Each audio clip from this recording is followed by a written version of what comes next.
sound of rain slamming against the rooftop startles Natalia awake. She sits upright in bed, glancing over to see her husband sleeping in the spot beside her. She rubs her eyes just as something begins to whisper her name. The woman, still half asleep, begins to breathe heavier, and the whispering intensifies. The odd whispering causes the woman to temporarily think that she's still asleep. However, she realizes that she is wide awake upon hearing the disembodied voice right beside her. The voice whispers, "Come play with me." Natalia jumps out of bed with widening eyes upon hearing the childlike voice near to her ear.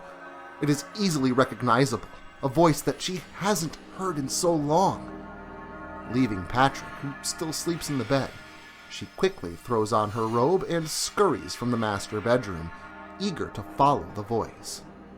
The house seems different in the dim morning light. Natalia doesn't seem to notice the small, dark figure standing beside the banister as she walks down the hallway. The figure disappears the moment the floorboard creaks under the weight of Natalia's feet. The cool house causes Natalia to shiver as she gracefully descends the staircase, wrapping her robe tighter as to try and keep warm. She glances down to the last step so as to not fall when she notices something on the floor that wasn't there when she went to bed last night. Her face grows a bit paler as she follows the trail of dark crimson from the bottom stair all the way into the kitchen, where she sees doctors and nurses scurrying about the room, shouting orders at each other. A woman lay on the kitchen table, her legs held in the air while a doctor tries to tell her that it's time for the baby to be born. Natalia watches as the woman agonizingly screams, her hands tightly squeezing the sides of the table, her face twisting in pain as she does her best to do what the doctor is instructing. However, she heavily breathes and glances up. The two women make eye contact, causing Natalia to suddenly feel all the pain that the expecting mother is feeling. The woman on the table now resembles Natalia. She doubles over in pain as the expecting mother sits upright, while a blood-curdling scream escapes her lips. Blood profusely pours over the edge of the wooden table and spills onto the tiled floor. The liquid slowly inches toward the spot where Natalia is standing. Her hands grip her light blue robe as blood pours from her own body. Her hands move down along the inner thighs of her nightgown, only to feel that it's wet. She glances at her fingers, now covered with dark crimson. Her eyes roll into the back of her head as she falls to the side. Her head hits the tiled floor with a hard thud, which causes the darkness to quickly consume her. Patrick awakens to the sound of something loud downstairs. He briefly looks over at the empty spot beside him before jumping out of the bed.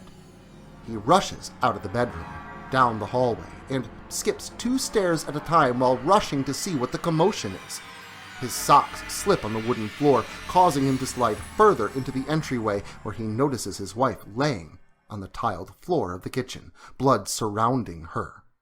Patrick quickly hurries over to her. He kneels down and places 2 fingers on his left hand to her neck. The heartbeat of Natalia is very faint. Patrick wastes no time into running into the kitchen to grab the phone. He dials 911 and explains the situation to the dispatcher before being told to hang on and that the ambulance would be there within 5 minutes. Indeed, the ambulance showed within 5 minutes. However, Patrick felt helpless as he tried to answer the questions that the paramedics had, but he didn't know the answers. He sadly watched as Natalia was placed on the gurney and loaded into the ambulance, the doors shutting behind her. Patrick hurries inside of the house to grab his wallet and keys. His plan to follow the ambulance to the hospital ended up with him being left behind due to something hitting him on the back of the head. The metal rod of a fire poker.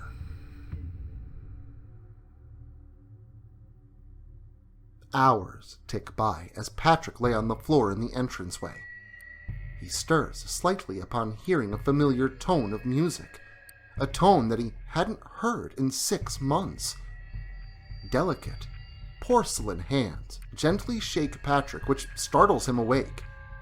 He looks to his left to see Natalia kneeling beside him, her hands on his chest and a worried expression plastered on her face. Patrick wraps his arms around his wife and pulls her tightly to him. "What happened?" Patrick asks. "I'll explain it all later, but for now, I have to ask you where the fuck that marionette came from," Natalia says. "Weird things are happening around here, Pat, and I don't like it."